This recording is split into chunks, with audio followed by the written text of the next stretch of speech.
नाज़रीन अस्सलाम वालेकुम। सियासत टीवी में आप सबका इस्तकबाल है। मैं हूं वाजिद खान और आप देख रहे हैं कौमी खबरनामा। सबसे पहले देखते हैं सुर्खियां।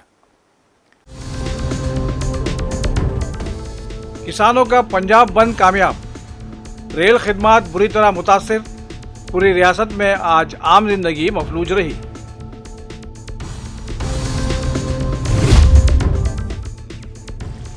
पटना में बीपीएससी तलबा और पुलिस में तसादुम, वाटर कैनन और लाठीचार्ज का इस्तेमाल, तलबा ने एहतजाज में शिद्दत पैदा कर दी।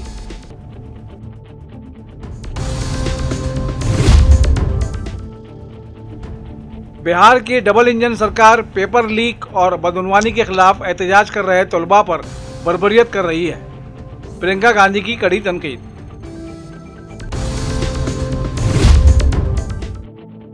और कश्मीर में शदीद बर्फबारी के बाद सर्दी की शिद्दत में इजाफा, श्रीनगर में दर्जा हरारत -10 तक पहुंचा। सुर्खियां आपने मुलाहिजा की और अब पेश है खबरों की तफसील। फसलों की कम से कम इमदादी कीमत यानी MSP समेत कुल 13 मुतालिबात के ताल्लुक से गुज़िश्ता 35 दिनों से भूख हड़ताल पर बैठे किसान लीडर जगजीत सिंह डालेवाल की हिमायत में किसान मजदूर मोर्चा और संयुक्त किसान मोर्चा गैर सियासी और मुख्तलिफ किसानों तंजीम की तरफ से पंजाब बंद की कॉल के बाद आज यानी पीर को रियासत भर में किसानों ने रेलवे लाइनों और बड़े सड़क चौराहों पर धरना दिया। रेल और सड़क ट्रैफिक बंद कर दिया। ये बंद सुबह 7 बजे से शाम 4 बजे तक जारी रहा। इस दौरान पंजाब में रेल खिदमात मुतासिर रही। मामले की संगीनी को देखते हुए इंडियन रेलवेज ने वंदे भारत ट्रेन समेत कुल 106 ट्रेनों को या तो मनसूख कर दिया है या फिर उनका सफ़र तयशुदा मंजिल से पहले ही ख़त्म कर दिया गया है। पंजाब बंद के दौरान दिल्ली चंडीगढ़ रूट पर बस सर्विस भी मुतासिर रही। गुरु नानक देव यूनिवर्सिटी ने ऐलान किया है कि पंजाब बंद की वजह से पीर को होने वाले तमाम सालाना और सेमेस्टर थ्योरी इम्तहानात मुलतवी कर दिए गए हैं। ये इम्तहानात अब इतवार यानी 12 जनवरी को उसी वक्त और इम्तिहानी मराकज़ में पहले के शेड्यूल के मुताबिक मुनाकिद होंगे। पटना में एक बार फिर एहतजाज कर रहे तलबा पर पुलिस ने लाठीचार्ज कर दिया है। गांधी मैदान में इजाज़त न मिलने के बावजूद भी एहतजाज पर मजीद BPSC उम्मीदवारों ने इतवार को ज़बरदस्त एहतजाज किया। मामले की हसासियत को देखते हुए इतवार की सुबह से ही पूरे गांधी मैदान को पुलिस छावनी में तब्दील कर दिया गया था। सुबह से ही हालात को कंट्रोल में रखने की कोशिश की गई थी, लेकिन शाम होते ही हालात बेकाबू हो गए, जिसके बाद पुलिस को लाठीचार्ज करना पड़ा। वाज़े हो कि 25 दिसंबर को भी पुलिस की जानिब से एहतजाज कर रहे तलबा पर लाठीचार्ज किया गया था, जिसमें कई तलबा शदीद तौर पर जख्मी हो गए थे।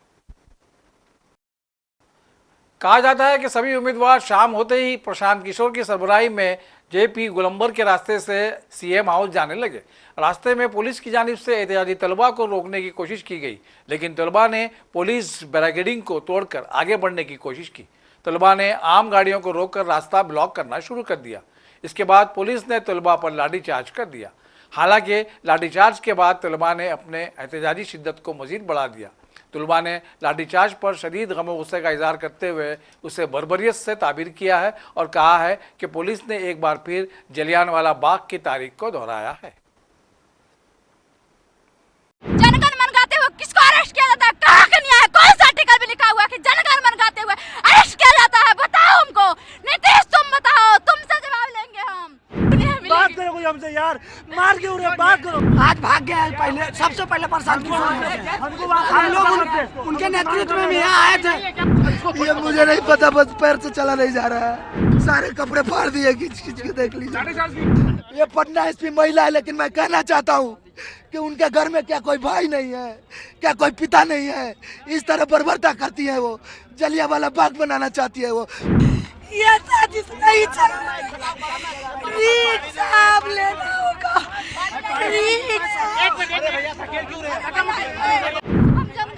दोबारा हुआ है सर। फिर भी पुलिस के द्वारा लाठीचार्ज किया गया।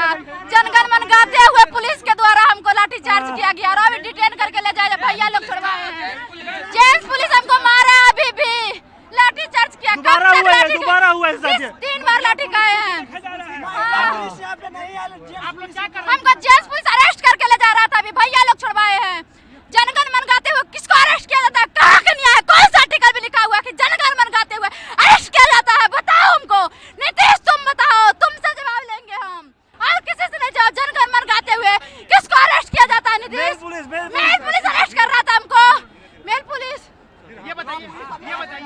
पुलिस बुर्बक गंवार ना बोला, ये सबके कुछ समझ नहीं है कि कौन कहाँ पे है, किसको कौन टांग के ले जाएगा, कोई पता नहीं है। महिला को, लड़की को, महिला जेंट्स पुलिस के द्वारा टांग के ले जा रहा है। जबरदस्ती की जा रही है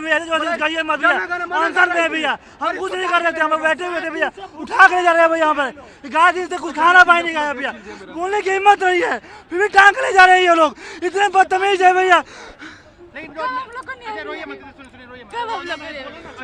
मुझे नहीं कब मिला भैया, बताइए हम लोग के साथ यही हम जाते हैं, क्यों जाते हैं?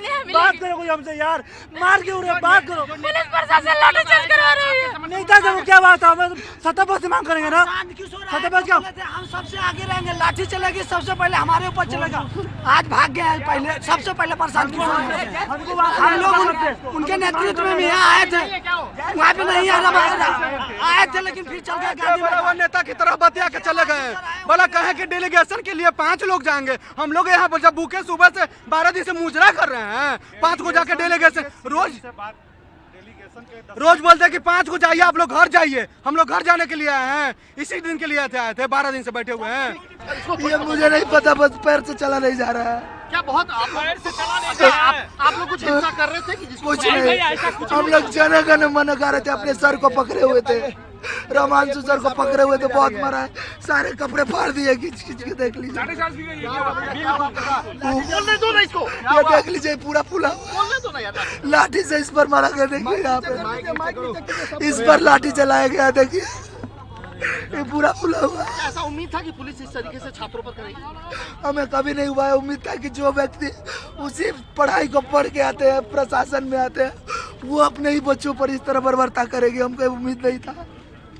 प्रशांत किशोर आप लोगों के सामने साहब हमें किसी से मतलब नहीं है, किसी नेता से मतलब नहीं, हम अपने अधिकार के लिए थे, परीक्षा के अभ्यर्थी हैं। हम अपने अधिकार की मांग कर रहे थे। जो नेता लोग कह रहे थे कि अगर लाठी चलेगा तो हम आपके साथ रहेंगे, आज वो लोग कहाँ हैं? साहब कोई नेता किसी छात्रों के साथ, सिर्फ राजनीति हुई है, कोई नेता खड़े नहीं होते साहब, किसी का नाम मत लीजिए, सब सिर्फ राजनीति करते। हमको हॉस्पिटल पहुंचवा दीजिए प्लीज, दर्द हो रहा है मुझे। लाठी खाने के बाद भी आपकी मांग बनी रहेगी?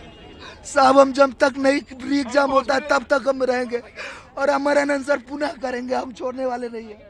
चाहे हमको गोली मार दे या जलिया वाला। ये पटना एसपी महिला है, ये पटना एसपी महिला है, लेकिन मैं कहना चाहता हूँ कि उनके घर में क्या कोई भाई नहीं है, क्या कोई पिता नहीं है, इस तरह बर्बरता करती है वो, जलियांवाला बाग बनाना चाहती है वो। शर्म करनी चाहिए ऐसी प्रशासन को, और शर्म करनी चाहिए एनडीए सरकार को, जो हम बच्चों को इस तरह पीटती है। अरे हमको राजनीति से कोई लेना देना नहीं है साहब, हमें अपना अधिकार दे दो। हम कहते मत करवाओ एग्जाम, फेयर जांच करवा लो साहब, जांच भी नहीं। हमारी ताकत को हमसे दूर किया जा रहा है, ये साजिश नहीं चल रही, साहब लेना होगा।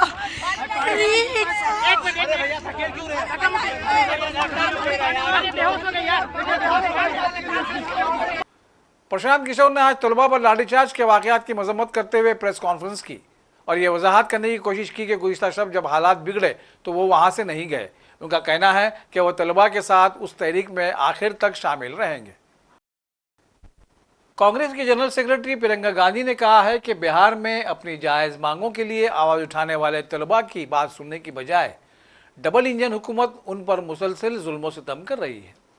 उन्होंने कहा कि बिहार में पेपर लीक हो रहे हैं, इम्तिहानात में बदउनवानी हो रही है और धोखाधड़ी की जा रही है, और जब तलबा इसके खिलाफ आवाज़ उठाते हैं तो इस ज़बरदस्त सर्दी में उन पर पानी की बौछारें की जाती हैं और जुल्म किया जाता है। प्रियंका ने कहा, बिहार में 3 दिन के अंदर दूसरी बार तलबा पर जुल्म किया गया।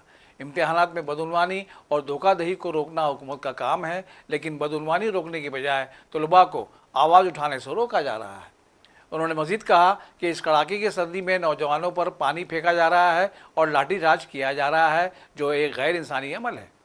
बीजेपी का डबल इंजन नौजवानों पर डबल मजालिम की अलामत बन गया है। कांग्रेस की तर्जुमान सुप्रिया श्रीनीत ने साबिक वज़ीर-ए-आज़म डॉक्टर मनमोहन सिंह की आखिरी रसूमात के लिए मुंतखब की गई जगह और बीजेपी कायदीन के रवैये को कड़ी तनकीद का निशाना बनाया है। श्रीनीत का कहना था कि बीजेपी के कायदीन ने इस मौके पर जो जहालत दिखाई है वो कभी माफ़ नहीं की जा सकती। नड्डा जी, आप तो टुच्चई पर उतर आए और आपके साथ साथ आपके तमाम मंत्री, आपके सांसद, आपके बेलगाम प्रवक्ता भी। लेकिन हम तो चाहते हैं कि आप सब मिलकर ये क्षुद्रता और ये टुच्चई करिए, क्योंकि ये देश भी तो आपका असली रंग और रूप देखे। इस शोक की घड़ी में डॉक्टर मनमोहन सिंह को आप वो सम्मान नहीं दे पाए जिसके वो हकदार थे, लेकिन इस शोक की घड़ी में आंखें मटका मटका के, आंखें तरेर तरेर कर, भाव भंगिमाओं के साथ जिन शब्दों का चयन आप लोग कर रहे हैं, ये दुनिया देख रही है कि किस तरह से आप इस देश के एक प्रधानमंत्री का अपमान कर रहे हैं, इस देश के प्रथम सिख प्रधानमंत्री का तिरस्कार कर रहे हैं। किसी ने ठीक ही कहा था कि छोटे मन के लोगों से बड़ी राजनीति की अपेक्षा करना तो दूर की बात है, वक्त पड़ने पर उनसे बड़प्पन की उम्मीद करना भी बेमानी है। सरदार मनमोहन सिंह इस देश के सिर्फ प्रथम सिख प्रधानमंत्री नहीं थे, वो विश्व विख्यात के अर्थशास्त्री थे, उत्कृष्ट अर्थशास्त्री थे, शालीन व्यक्तित्व के धनी थे, एक परिपक्व राजनेता थे जिन्होंने देश का परचम दुनिया भर में लहराया। और ऐसे में निगम बोध घाट पर उनका अंतिम संस्कार करके, जहां पर किसी भी पूर्व प्रधानमंत्री का अंतिम संस्कार नहीं हुआ, इंक्लूडिंग अटल जी का, जिनका आपने स्मृति स्थल पर अंतिम संस्कार किया और वहीं पर उनका स्मारक बना, ये करके आपने दिखा दिया कि इस देश के प्रथम सिख प्रधानमंत्री के लिए आपके मन में तनिक भर भी, रत्ती भर भी इज्जत और सम्मान नहीं है। कुछ बातें हैं जो हम लोग कहना नहीं चाहते थे, लेकिन आपने कोई चारा नहीं छोड़ा है और कहनी पड़ेंगी, और क्योंकि छेड़ दिया है तो सुनिए इस बात को, और ये देश को भी समझ में आनी चाहिए। डीडी न्यूज ने डॉक्टर साहब के अंतिम संस्कार का लाइव प्रसारण तब शुरू किया जब नरेंद्र मोदी निगम बोध घाट पहुंच गए। प्रथम पंक्ति में नरेंद्र मोदी, अमित शाह, राजनाथ सिंह, किरण रिजिजू, ओम बिरला, महामहिम राष्ट्रपति द्रौपदी मुर्मू जी, वाइस प्रेसिडेंट धनखड़ जी, सब लोग बैठे थे। बमुश्किल 2 या 3 कुर्सियां उनके परिवार के लिए थी और परिवार में उनकी बेटियां आगे बैठ भी नहीं पाई। मुश्किल से 1 कुर्सी कांग्रेस अध्यक्ष और नेता प्रतिपक्ष राज्यसभा खड़गे जी के लिए थी। नेता प्रतिपक्ष लोकसभा राहुल जी के लिए कोई कुर्सी भी नहीं थी। कांग्रेस कायद पवन खेड़ा ने भी अफसोस का इजहार करते हुए कहा है कि डॉक्टर मनमोहन सिंह की आखिरी रसूमात के लिए निगम बोध घाट का इंतखाब करके बीजेपी ने अपने घटियापन का मुजाहरा किया है। लो लेवल की पॉलिटिक्स दर्शाया हमने, तो अब ये सिखाएंगे हमें हाई लेवल की पॉलिटिक्स, ये बताएंगे अब हमें।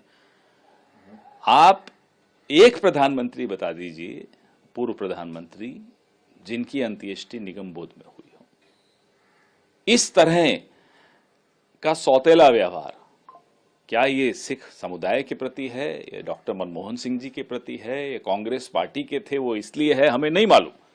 जो व्यक्ति आज तक पंडित जवाहरलाल नेहरू को छोटा दिखाने में कोई कसर नहीं छोड़ता, वो मनमोहन सिंह जी को क्यों? हिंदुस्तानी खिलाई तहकीकी तंजीम इसरो आज रात 2 सैटेलाइट्स को लॉन्च करने वाला है। इन सैटेलाइट्स का मकसद खिला में जोड़ने और अलग करने, डॉकिंग और अनडॉकिंग की तकनीक का तजुर्बा करना है। इसमें कामयाबी मिलने पर हिंदुस्तान ये कामयाबी हासिल करने वाला दुनिया का चौथा मुल्क बन जाएगा। खिलाई एजेंसी के अफसरों ने बताया कि इसरो का रॉकेट PSLV 2 सैटेलाइट्स SDX-1 और SDX-2 को 476 किलोमीटर के सर्कुलर ऑर्बिट में नस्ब करेगा। इसके बाद इन सैटेलाइट्स के तवस्सुत से स्पेस डॉकिंग एक्सपेरिमेंट जनवरी के पहले हफ्ते में होगी। वादी कश्मीर में बर्फबारी के बाद ठिठुरती हुई सर्दियों की लहर में एक बार फिर तेज इजाफा हुआ है, जिसने लोगों का जीना मुहाल कर दिया है। महकमा मौसमियात के मुताबिक वादी के कुछ इलाकों में 30 और 31 दिसंबर को सर्दी की लहर जारी रहने का इम्कान है। वादी के शोरा आफाक सयाहती मुकाम गुलमर्ग में कम से कम दर्जे हरारत -10 डिग्री सेंटीग्रेड रिकॉर्ड हुआ है, जहां गुज़िश्ता शब का दर्जे हरारत -8 डिग्री सेंटीग्रेड रिकॉर्ड हुआ था। गरमाई दारुल हुकूमत श्रीनगर में कम से कम दर्जे हरारत -1 डिग्री सेंटीग्रेड रिकॉर्ड किया गया था, जहां गुज़िश्ता शब का दर्जे हरारत -1 डिग्री सेंटीग्रेड रिकॉर्ड हुआ था। सयाहों ने वादी में शदीद बर्फबारी को एक अनोखा तजुर्बा करार दिया है। इंतहाई खराब मौसम के बावजूद BSF के जवान सरहद पर चौकस हैं। बर्फबारी और ख़राब मौसम के दौरान दरांदाजी के अंदेशे बढ़ जाते हैं। यही वजह है कि ख़राब मौसम और बर्फबारी के दौरान सरहदों पर निगरानी बढ़ा दी जाती है। स्क्रीन पर नजर आने वाला ये जम्मू और कश्मीर के सरहदी इलाके पूंछ का मंजर है, जहां फौजी जवान न सिर्फ सरहद की निगरानी कर रहे हैं, बल्कि ये भी जांच की जा रही है कि गहरी बर्फ़ के अंदर कहीं धमाकों या बम तो नहीं छुपाए गए हैं। BSF के जवानों का कहना है कि जब बर्फ़ गिरती है तो इसका फ़ायदा उठाते हुए जा बजा RDX और बारूदी सुरंगें बिछा दी जाती हैं। यही वजह है कि इस मौसम में सरहदों की निगरानी में कहीं ज़्यादा चौकसी बरतनी पड़ती है। मेलबोर्न टेस्ट में ऑस्ट्रेलिया ने हिंदुस्तान को 184 रनों के बड़े फर्क से शिकस्त दे दी है। टेस्ट के 5वें दिन 340 रनों का हदफ का पीछा करते उतरी टीम इंडिया सिर्फ 155 रन बनाकर ऑल आउट हो गई। हैरानी की बात यह है कि आखिरी सेशन जब शुरू हुआ था तो उस वक्त हिंदुस्तान के 7 विकेट बाकी थे, जबकि जायसवाल और पंत शानदार बल्लेबाजी कर रहे थे। ऐसा लग रहा था कि मुकाबला आसानी से ड्रॉ हो जाएगा, लेकिन ऑस्ट्रेलियाई गेंदबाजों ने मैच का पासा पलट दिया और आखिरी सेशन के खत्म होने से काफ़ी पहले ही हिंदुस्तान के 7 विकेट झटकते हुए शानदार कामयाबी हासिल कर ली। इस जीत के साथ ऑस्ट्रेलिया सीरीज में 1-2 से आगे हो गया है। और आखिर में सुर्खियों पर एक और नजर। किसानों का पंजाब बंद कामयाब, रेल खिदमत बुरी तरह मुतासिर, पूरी रियासत में आज आम जिंदगी मफलूज रही।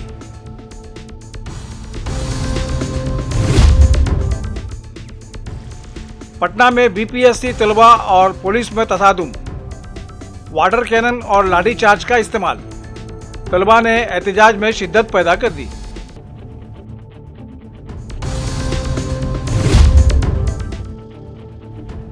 बिहार की डबल इंजन सरकार पेपर लीक और बदउनवानी के खिलाफ एहतजाज कर रहे तलबा पर बर्बरियत कर रही है, प्रियंका गांधी की कड़ी तनकीद।